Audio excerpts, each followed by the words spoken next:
हरियाणा के भिवानी में 19 साल की शिक्षिका मनीषा की रहस्यमयी मौत ने पूरे देश को झकझोर कर रख दिया है।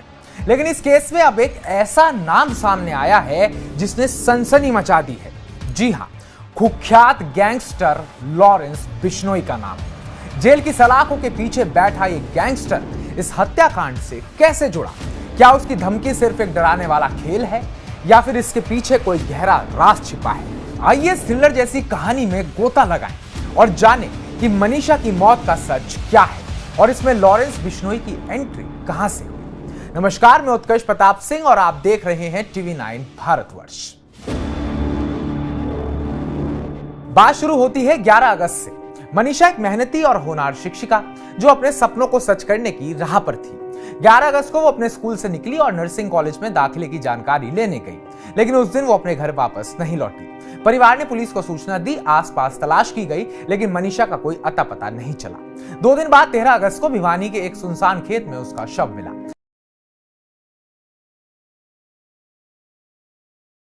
टूट गया और गांव में गुस्से की आग भड़क उठी। सवाल उठने लगे, क्या यह हत्या थी, आत्महत्या या फिर कुछ और? मनीषा की मौत की खबर ने ढाणी लक्ष्मण गांव को हिलाकर रख दिया। ग्रामीणों ने इसे हत्या करार दिया और पुलिस पर लापरवाही का आरोप लगाया। हमारी बेटी को इंसाफ दो, ये नारे गूंजने लगे। सड़कें जाम हो गई, पेड़ काटकर रास्ते बंद कर दिए गए और गांव में महिलाएं, युवा और बुजुर्ग डंडे लेकर धरने पर बैठ गए। उनकी मांग थी केस को CBI को सौंपा जाए और जब तक ये नहीं होता मनीषा का अंतिम संस्कार नहीं होगा।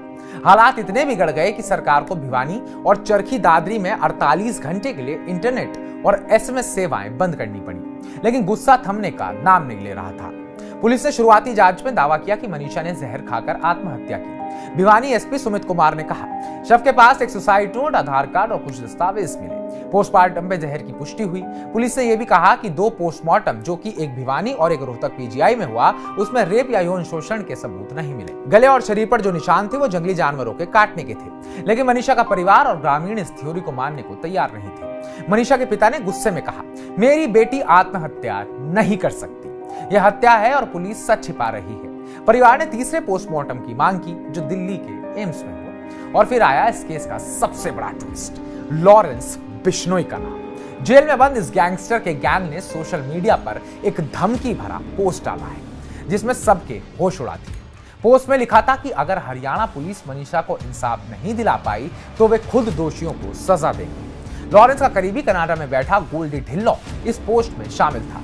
इस धमकी ने सवाल खड़े कर दिए, लॉरेंस बिश्नोई का इस केस से क्या लेना देना? क्या वो सिर्फ सुर्खियां बटोरना चाहता है या फिर इस हत्याकांड के पीछे कोई बड़ा गिरोह काम कर रहा है?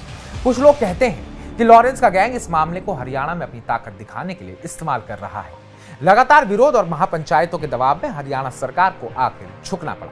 मुख्यमंत्री नायब सिंह सैनी ने X पर ऐलान किया, मनीषा और उसके परिवार को न्याय दिलाने के लिए हम पूरी गंभीरता से काम कर रहे हैं। केस CBI को सौंपा जा रहा है। परिवार की मांग पर मनीषा का तीसरा पोस्टमार्टम एम्स में हुआ और 21 अगस्त को सुबह 8 बजे ढाणी लक्ष्मण गांव में उनका अंतिम संस्कार होगा। लेकिन क्या CBI इस रहस्य को सुलझा पाएगी? मनीषा का केस अब एक साधारण हत्याकांड नहीं रहा, ये एक थ्रिलर बन चुका है जिसमें हर मोड़ पर एक नया सवाल उठ जाता है, जिसमें हर एक नए मोड़ पर एक नया खुलासा हो जाता है।